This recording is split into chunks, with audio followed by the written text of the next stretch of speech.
कि वायु में मिलने वाले भार को वायुदाब कहा जाता है। कि वायु में जो नमी मिलती है या आर्द्रता मिलती है और उससे उसका भार बढ़ता है, तो उसे क्या कहा जाता है? वायुदाब। कि वायु में मिलने वाले भार को वायुदाब कहा जाता है। क्या कहा जाता है बताओ? वायुदाब। कि वायुदाब कहा जाता है।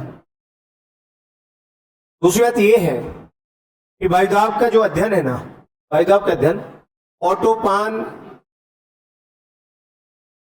ओटोपान गैरिक या ग्यूरिक नामक विद्वान ने किया।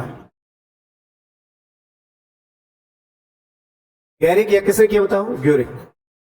दूसरी बात यह ध्यान रखना कि वायुदाब का अध्ययन तो ओटोपान गैरिक या ग्यूरिक ने किया, और वायु में मिलने वाले भार को क्या कहते हैं? वायुदाब कहते हैं। तो वायुदाब को मापने वाला यंत्र कौन सा है बताओ? बैरोमीटर।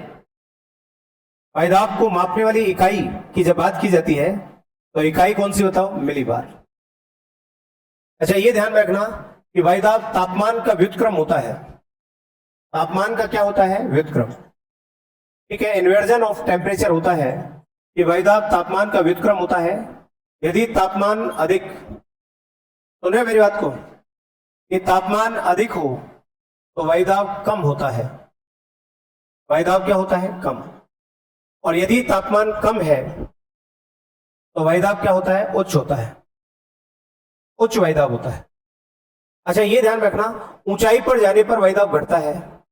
आप जितनी ऊंचाई पर जाओगे, जैसे जैसे ऊंचाई की ओर बढ़ोगे तो वायुदाब घटेगा। जबकि आप ये तर्क दे सकते हो कि ऊंचाई पर जाने पर तो तापमान भी कम होता है।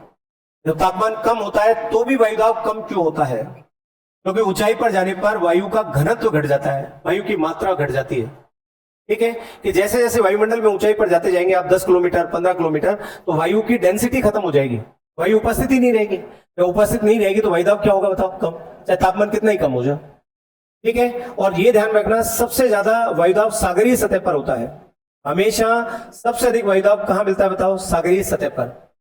ठीक है, और सागरीय सतह पर वायुदाब 1013.25 मिलीबार मिलता है। लेकिन आप 10 किलोमीटर की ऊंचाई पर जाओगे, कितने किलोमीटर? 10 किलोमीटर। तो 10 किलोमीटर की ऊंचाई पर लगभग 265 मिलीबार, या यूं कहो कि लगभग 253 पॉइंट कुछ मिलीबार के आसपास मिलता है। तो बताओ 1/4 है कि नहीं है?